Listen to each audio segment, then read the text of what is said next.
Shri Govinda జనానుపాల కథయుల్ శేషాద్రిపై వాసమో భాగవంతంతగ చేయుటల్ల త్వదభిప్రాయం ముగింపగా they Gopala మదీయ జిహ్వపై ఎంతే పూర్వి నారీతినే వాగారంబుగా నేచి నేచినను ఇష్టావాతుగా చేయవే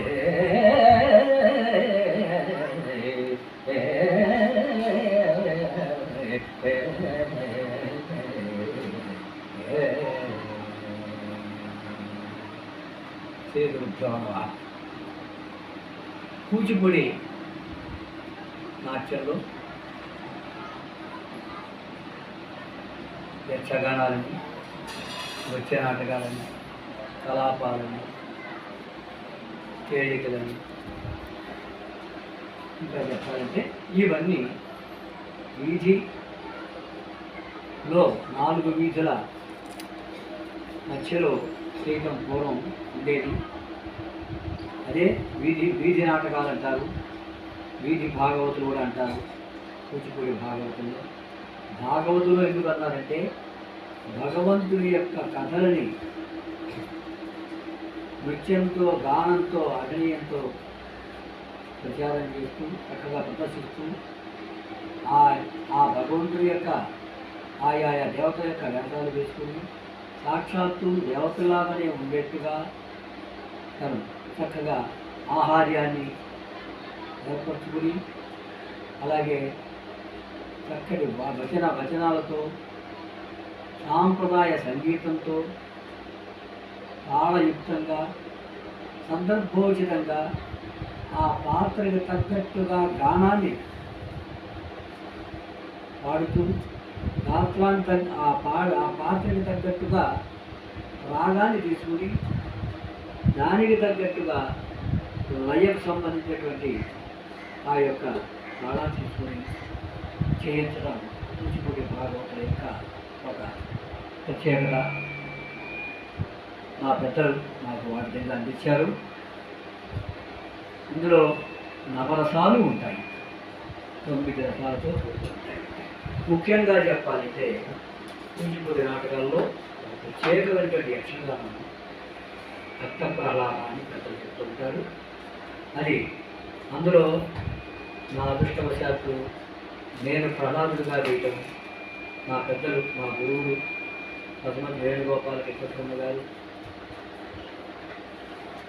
పెద్దలు, ఈ పెద్దలందరూ మా గురువులందరూ నాకు అందించారు. నాకు ఇప్పుడు పాడని శ్రీ గోవింద జనానుపాల కథేనని చూడండి. ఎందుకంటే కూచిపూడి వారు ఖచ్చితంగా సాంప్రదాయం పద్ధతిలోనే శాస్త్రంలో ఏ విధంగా చెప్పారో అదే పద్ధతిని పాటించడం జరుగుతుంది.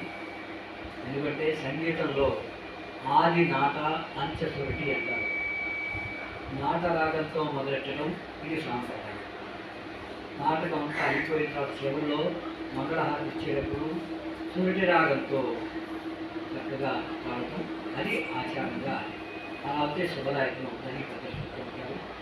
ఏదన్నా కాస్త సంగీతంలోనే స్వరాల్లోనే ఏదన్నా లోపం జరిగిందనుకో అనుకోకుండా తన నివారణార్థం మధ్యమావతి రాగాన్ని ఆలోచిస్తారు. ఇలా ఆలోచించాలి ఆయన అంటే మా పెద్దలు మాకు చెప్పడం జరిగింది. అదే పద్ధతిని పాటిస్తున్నాము. అయితే ఈ యక్షగానాల్లో చక్కటి ఇష్టదేవతా ప్రార్థనలు ఉంటాయి. ప్రతి నాటకానికి ఒక ఇష్టదేవత, ఆ నాటకంలో ఎవరు ప్రత్యేకత ఆ ప్రత్యేకత స్వామిని చేయడం ఒక ఆచారం. అయితే తోడయ మంగళాలు అంటారు. మంగళాదీని మంగళమధ్యాన్ని మంగళాంతానికి అని చెప్పి ఇవన్నీ మనకి ఒక ప్రత్యేకమైనటువంటి నాట్య కోవిదులు, సంగీత విధులు పాటించేటువంటి విధానం. సాహిత్యవేత్తలు ఇచ్చేటువంటి ఆ సాహిత్యాన్ని తగ్గట్టుగా గానాన్ని సమకూర్చుకొని చక్కగా ఈ యొక్క కళాకారులందరూ ఆ భాగవతుడు పాడటం. అందులో ఒకటి నేను భక్త ప్రహ్లాద నాటకంలోనే నేను తీసుకుంటాను.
ఇలా మా పెద్దలు పూర్వం మరి వేదాంత వారు, చింతావారు, భాగవతుల వారు, ఏరేశ్వరి వారు, దర్భావారు, వెప్పటి వారు, ఇలా పెద్దలందరూ మా కూచిపూడి భాగవతులందరూ కలిసి చక్కగా మేళాలుగా పూర్వం, ఎందుకంటే వేదాంతం వారి మేళమని, అలాగే చింతావారి మేళమని, మహంకాళి వారి మేళమని, వసమతి వారి మేళమని, ఇలా వెంపటి వారి మేళాలు మేళాలుగా ఉండేవి. మేళములు అంటే ఏంటి? కొంతమంది కలయికనే మేళనము. అందరూ కలిసి చక్కగా మేళవింపు అంటే ఏంటి? అదే సంగీతం చెప్పాలంటే ఏంటి? యంత్ర గాత్ర నృత్య సమ్మేళనమే సంగీత నృత్యతే అంటారు. ఆ సంగీతాన్నే నాట్యమే. సంగీతం అంటే సంగీతం ఇదుకొంటూ నాట్యం. అది అంటే సమ్యక్ గీతం, గీతంతో కూడుకుని ఉండి రాగ తాళములతో అలాగే నృత్యం కూడా కలిసి చక్కటి సాహిత్యాన్ని మహనీయులు వాగ్గేయకారులు అందించినటువంటి ఆ సాహిత్యాన్ని తగ్గట్టుగా, ఆ నాటకానికి తగ్గట్టుగా మరి రాగాన్ని సమకూర్చుకుని అందులో ఎందుకంటే పాత్రధారులందరూ చక్కగా ఆ వాచికాభినయం చెబుతూ వారు స్వయంగానే పాడినటువంటి వారు పూర్వం. మా వరకు అలా నడుస్తుంది. అంటే భగవంతుడు ఇచ్చినటువంటి కొంతమందికి గాత్రం ఇస్తారు, కొంతమందికి గాత్రం లేకపోవటం వల్ల అంత మాత్రంలో వాడు తక్కువ అని మనం అంచనా వేయకూడదు. అది తప్పది. ఎందుకంటే వారు చక్కగా అభినయించగలరు, మరి నృత్యం చేయగలరు, అందుకోసమే సూత్రధారుడు సహాయంగా ఉండటం జరుగుతుంది. ఇక్కడ ఎందుకు జరుగుతుందంటే ఇప్పుడు నృత్యం చేస్తూ ప్రతిదానికి నృత్యం చేస్తూ పాడాలంటే ఆయాసం చాలా కష్టం. ఒక పద్యం వరకు పాడగలం. మరి దరువులు పాడుతూ ఆడాలంటే కొంచెం అంట దానికి చక్కగా కంటిన్యూ చేసి మరి సూత్రధారుడు చక్కగా పాడుతూ పూర్వం నాకు నేను చూసిన మీదట 4 సూత్రధారులు ఉండేవాడు. నలుగురండి 5 ఉండేవాడు. పంచబాణాలాగా ఉండేవాడు. అందరూ ఒకరి తర్వాత ఒకరు సహాయంగా అలా ఉండి మొత్తం నాటకం అంతా రాత్రి 10 మొదలెట్టేవారు. మళ్ళా సూర్యనారాయణ స్వామి వచ్చేంత వరకు మరి ఆ నాటకం ఆడేవారు. మరి ఎంత ఓర్పో ఎంత ఓపికో కళాకారుడికి, చూసేవారికి ఎంత ఓర్పో చూడండి ఆ రోజు అటువంటి.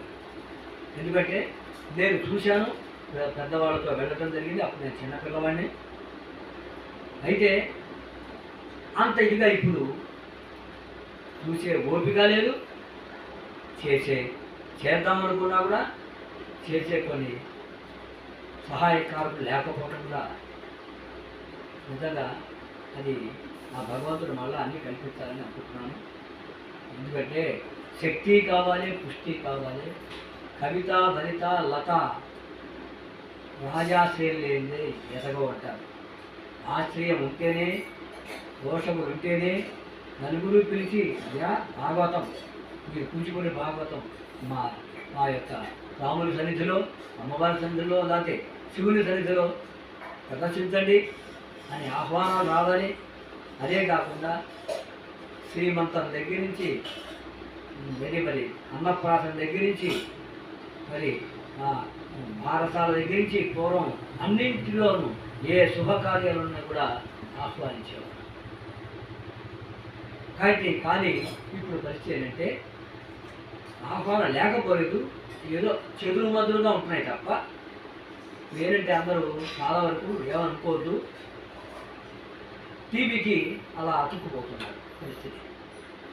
మరి దేవస్థానాల్లో ఏంటి మంచి మంచి చక్కగా ఎన్నో హరికథలు ఇవన్నీ పెడుతుంటే, నృత్యాలు పెడుతుంటే కొంచెం వరకు చూడగలుగుతారు తప్ప మరి ఆ ఇది కూడా మళ్ళా పూర్వ పద్ధతి వస్తే బాగుంటుంది. ఎందుకంటే భజన సాంప్రదాయం అలా చప్పట్లు కొడితేనే ఆరోగ్యవంతులు అవుతారు అందరూ.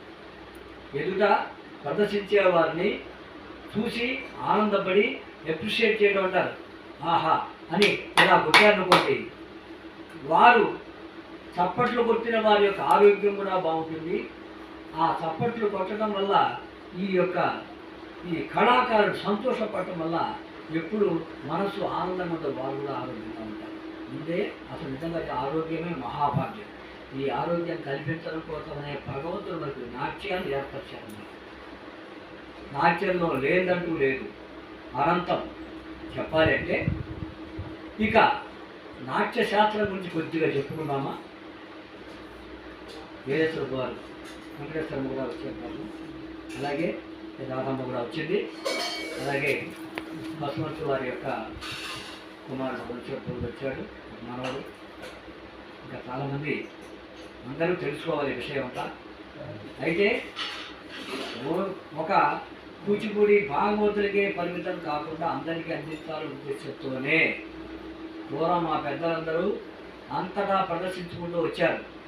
వేంత లక్ష్మణ శాస్త్రి గారి తాతగారి దగ్గర నుంచి పెద్దలందరూ. అయితే ఇప్పుడు మనకి చక్కగా మీడియా కూడా ఏర్పడింది కాబట్టి, యూట్యూబ్లన్నీ ఇవన్నీ వచ్చినాయి కాబట్టి ఇంకా చక్కగా అన్ని దేశాల వారు కూడా చూడటానికి అనుకూలంగా ఇవన్నీ ఉన్నాయి కాబట్టి నేను నా నేర్చుకునే విద్యని 10 మందికి అందించాలనే ఉద్దేశంతోనే ఇది నేను సంకల్పించుకున్నాను.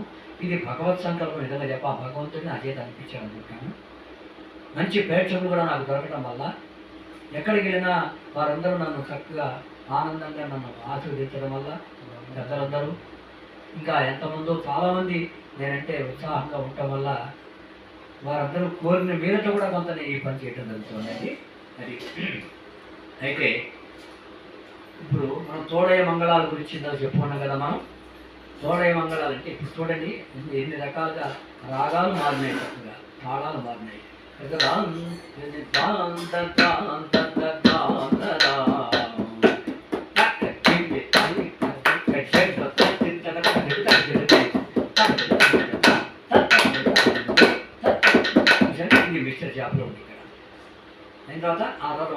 అది చూసారా ఇది జయ భరత మందార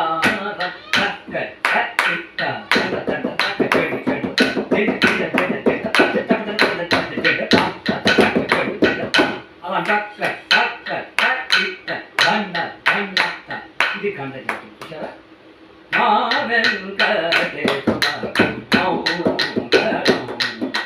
మన చతుశ్రగం నచ్చింది. ఇది కూచిపూడి యొక్క యక్షగానంలోనేంటి కళాపాలు ఒక కట్టు ఒక పద్ధతి హుషారుగా ఉంటుంది, చాలా బాగుంటుంది. ఇది పద్ధతి మనకు అందించాను.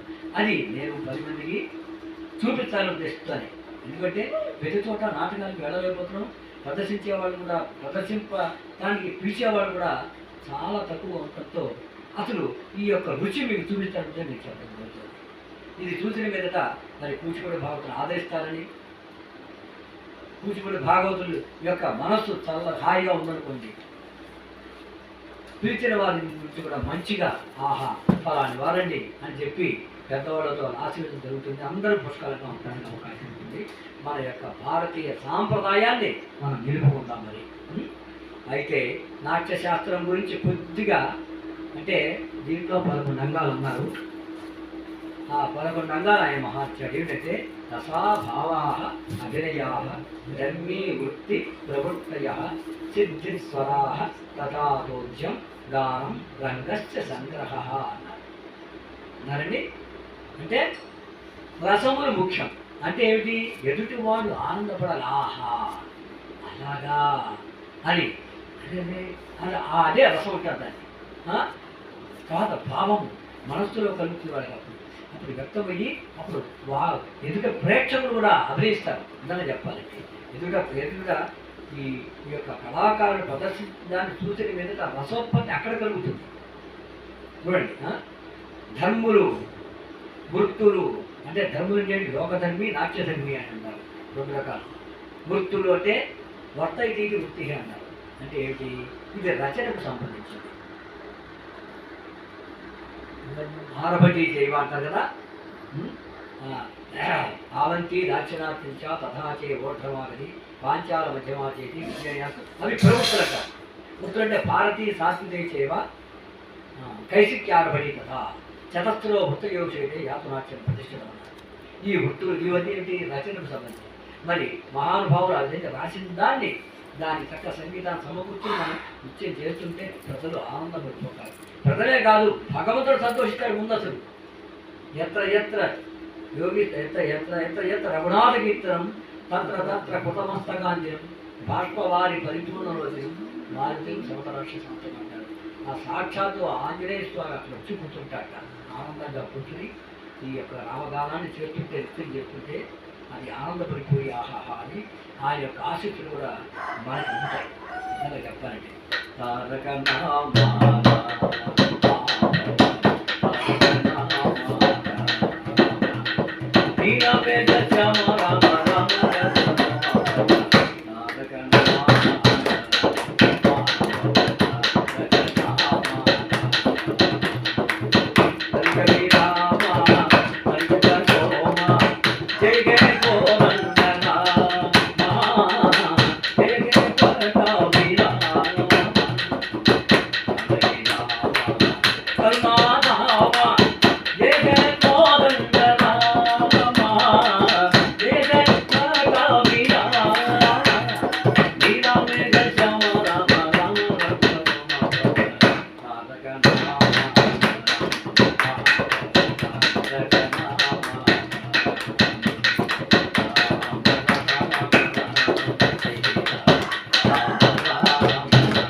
అంటే ఆ భగవంతుడి చరిత్రను చక్కగా భగవంతుని పాటలు పాడుతూ అటు ఆడుతూ అభినయిస్తూ మరి ఆ భగవంతుడు సంతోషపెట్టడమే కాదు, భగవత్ స్వరూపులే ప్రేక్షకులు సంతోషపెట్టాలంటే భగవంతుడు సంతోషపెట్టినట్టే. ఈరోజు అంటే రసాభావ అభినయ ధర్మి వృత్తి ప్రవృత్తయ సిద్ధి స్వరా తథ ఆదోద్యం దానం రంగస్య సంగ్రహ వాటి గురించి ఒకరోజు మళ్ళా చక్కగా మొత్తం ఇది ఈ 11 అంగాల గురించి విశ్లేషణాత్మకంగా నేను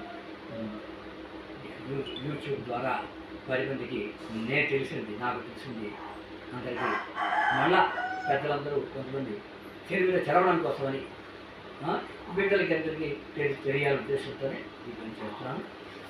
నేను ఈ యూట్యూబ్ చేసిన దీని యొక్క పాస్వర్డ్ కూడా మీకు చెప్తాను. ఏమిటంటే @వేదాంతం రాధేశ్యాం 1955 అని మీరు అక్కడ చేసిననుకోండి. అప్పుడు నావన్నీ నా వీడియోలన్నీ వస్తాయి. వచ్చిన తర్వాత అప్పుడు చూసిన మీదట మీరు లైక్ చక్కగా అందించి ఆ తర్వాత అక్కడ గంట సింబల్ ఉంటుంది. దాని గంట సింబల్ నొక్కారనుకోండి ఆల్ అని వస్తుంది. ఆల్ అని కొడితే చక్కగా సమస్తం అన్ని విషయాలు మీకు వస్తే సబ్స్క్రైబ్ చేసుకోండి. నమస్తే. జై సీతారాం.